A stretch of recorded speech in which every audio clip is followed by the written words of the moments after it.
Hello, everyone. Welcome to LeeLive. Oh boy! Oh boy! Oh boy! This is the topic. This is probably the topic that will define the next generation. This is probably one of the most important things I'll talk about when it comes to video games. This is the thing we really want to get across on this channel. This is probably the one thing more than anything else that really needs to be said, and that is, of course, that the console war is fake.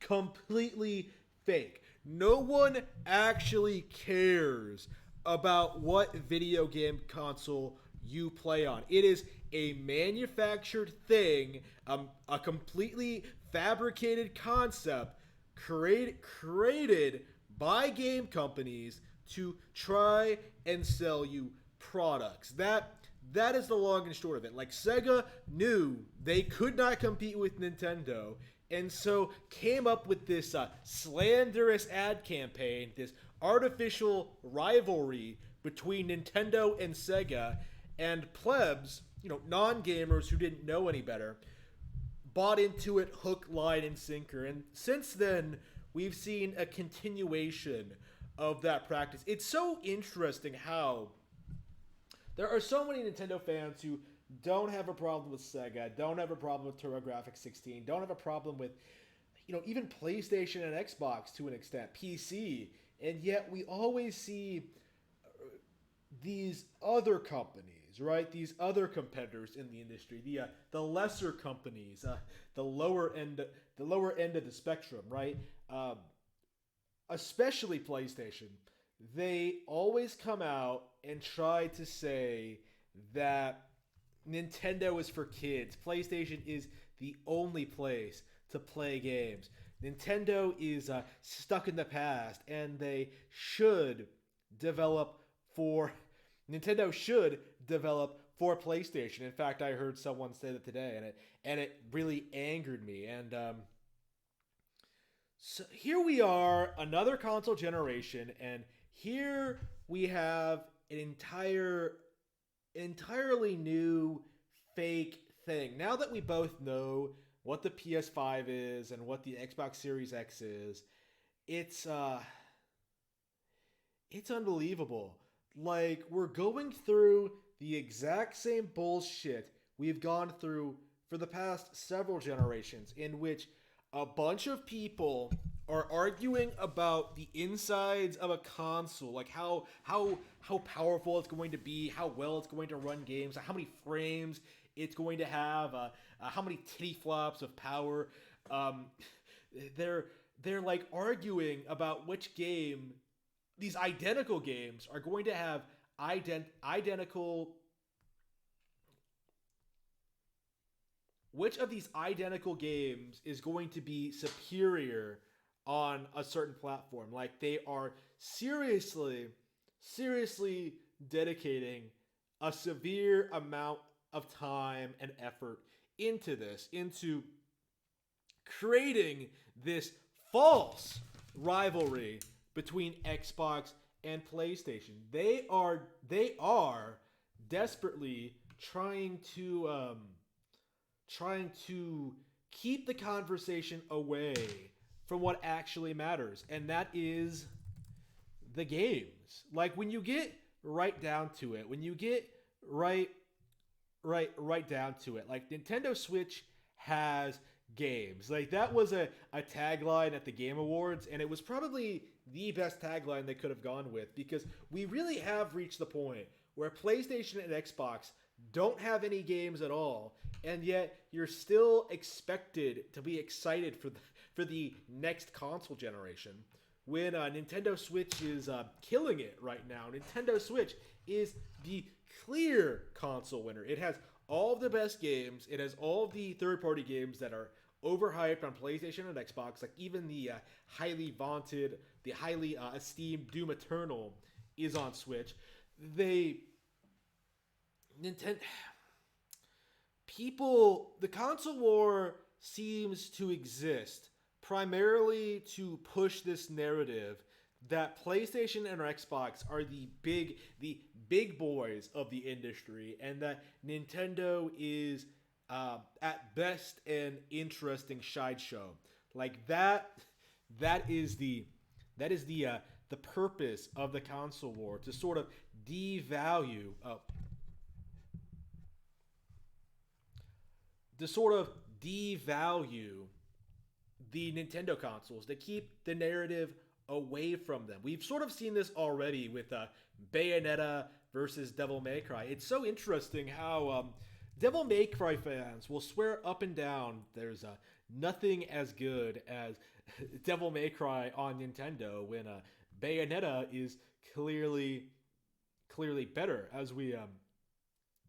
as I've said several times on this channel. It has nothing to do with the games themselves. It has nothing to do with this idea that Nintendo isn't mature enough. It has nothing to do with the visuals or the hardware or the design of the hardware or like certain games existing. The reason people are trained, and I do say trained, to hate Nintendo and praise the other consoles, are asked to, like I said before, similarly to the United States election, choose between one of two parties. The reason you're doing that, the reason you're forced to do that, is to completely deny to take away your choice. Like, when you get right down to it, if you buy a PlayStation and you buy an Xbox, you're basically getting the same thing. Like, no matter what you do, if you buy one of those two consoles, you're getting the same games, the same developers, the same features, the same mechanics. There's no real evolution. Like, I guarantee you that PlayStation 5 isn't going to look all that much different from PS4. And I really hope that's definitely something I'm going to be covering on the show, is just talking about how little of an upgrade we've gotten in the past two generations. A lot of these late stage PS4 games are games that I know could have easily run on the PS3 and could easily run on the Switch. You can't convince me that The Last of Us Part 2 could not run on Switch. Doom Eternal is running on Switch. We already know that. Witcher 3 is on Switch. Right? Red Dead Redemption 2 could be on Switch. Like, the excuses third parties make to not develop for Nintendo consoles, it's unreal. It is just pure. It is just completely unreal. They're always making excuses, always trying to justify. They're always trying to create this narrative. And right now, we're kind of in an interesting position with this console war, and I think it's a major reason as to why I'm so upset about this Xbox versus PlayStation stuff. Is we are in a situation in which Nintendo is clearly dominating the industry. Like, the gap between Animal Crossing sales and Final Fantasy VII Remake, between Doom Eternal, between like all these other games, the gap is downright insane. Like, you'll notice people aren't really bragging about Doom's sales for once. They're not talking about the sales for this game. They're trying to hype it up as the best shooter in years, which is a complete crap, by the way. But the reason they're not bragging about the sales is because Animal Crossing has pretty much already completely crushed it. Like, completely demolished it. It's kind of embarrassing, and Nintendo hasn't released actual numbers yet. We don't know what the exact figures are, but I guarantee you that Animal Crossing is going to sell more than 15 million units for sure. Like, I can see it selling as well as Pokemon, and in the end, in the next couple of years, I could see it like approaching 20 million units. We're gonna have to see just how long this thing stays on store shelves, how long it stays relevant. But for the most part, I feel like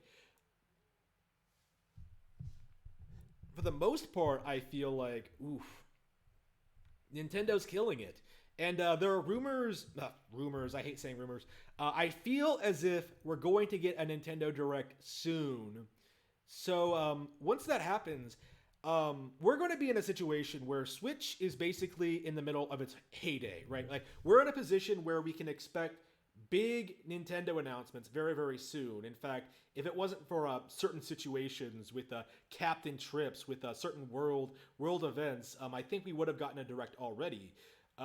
We're at the point now where everyone can clearly see that the Xbox Series X and the PS5 are both massive, massive disappointments with no games to show. And Nintendo, in comparison, has several. Animal Crossing New Horizons by itself is more impressive than anything the PS4 has had in its entire lifespan. I am not exaggerating when I say that. Like, I guarantee you that I will put more time into New Horizons this year than most PlayStation fans have spent playing all their PS4 games in this entire generation.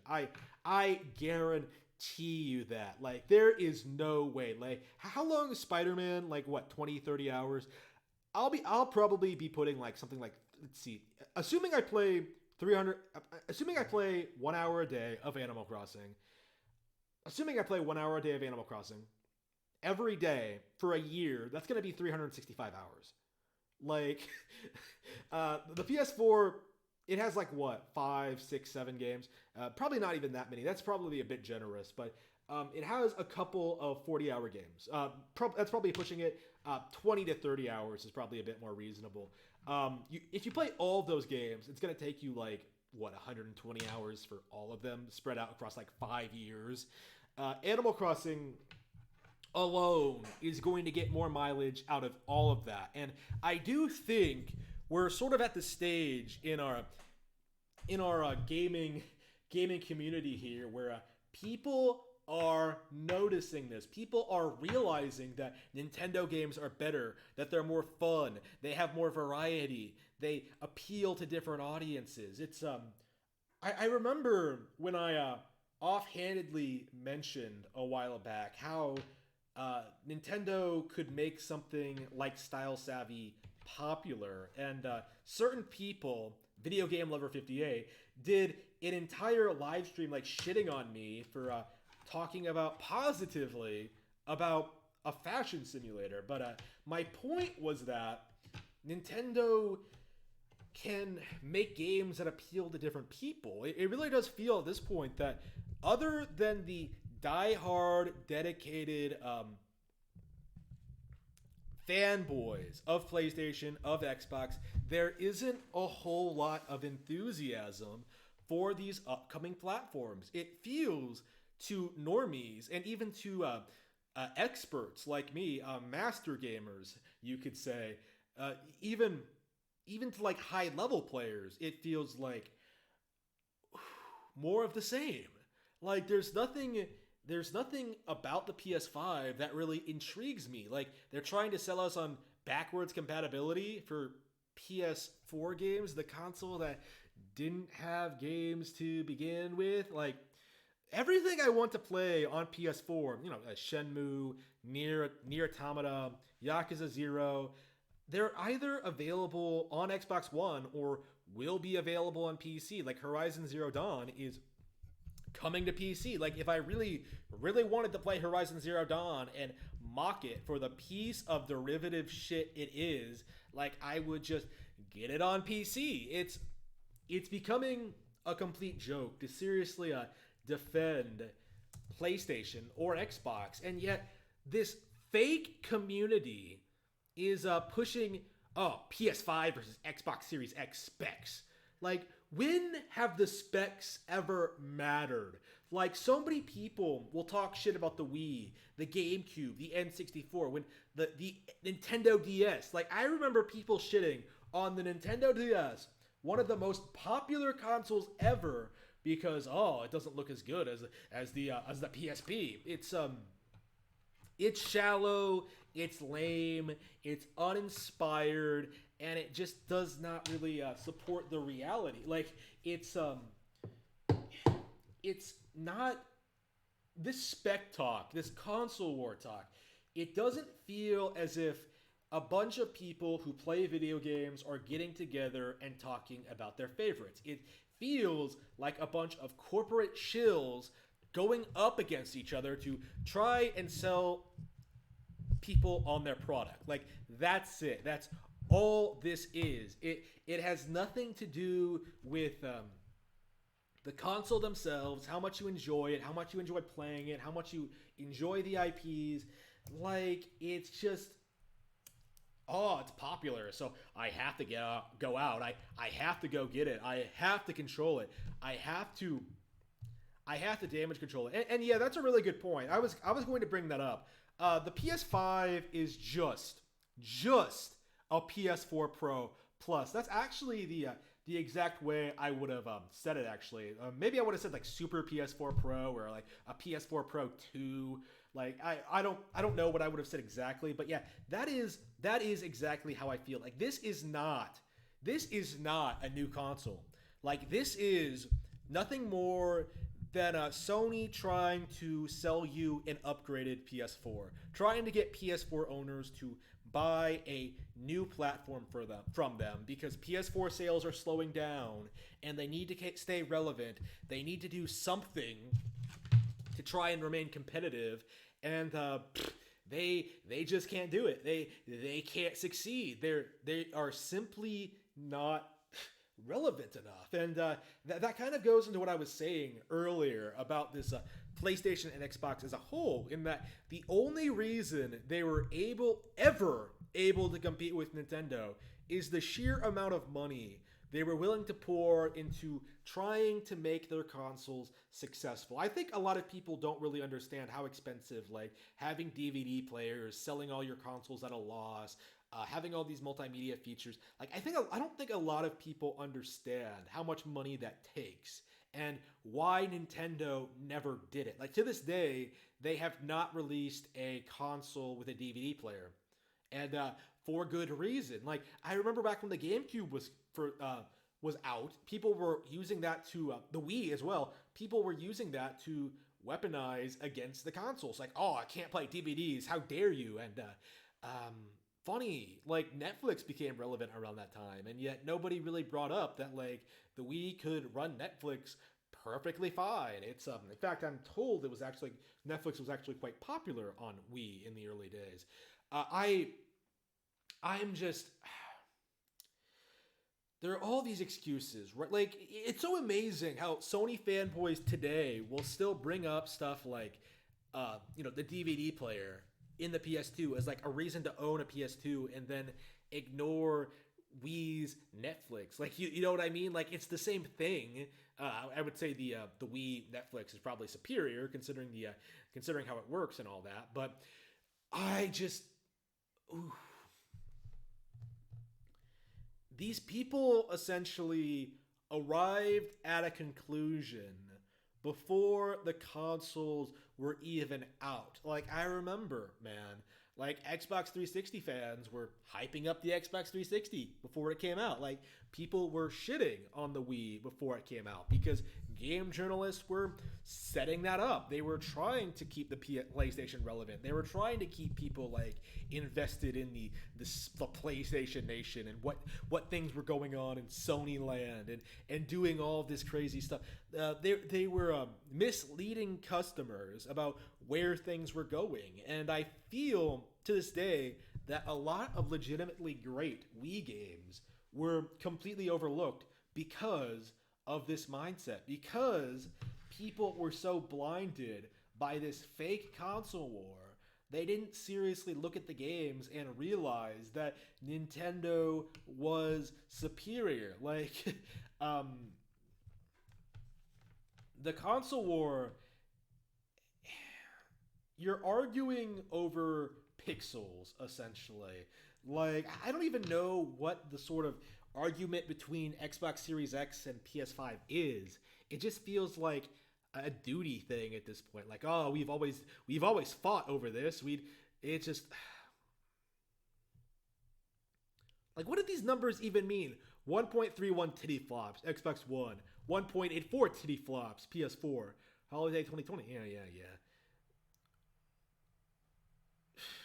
So, like, what do the flaps mean? I just, how does that make the video games better? Like how? Like how? Explain this to me. Like how does it make Doom run better? Like just by having more horsepower? When it just it doesn't work like that. And I do think with this generation in particular, that's going to be a bit more evident. We are reaching the point where Nintendo is basically doing all the same things that the competition is doing with their online play and their update schedules and stuff like that.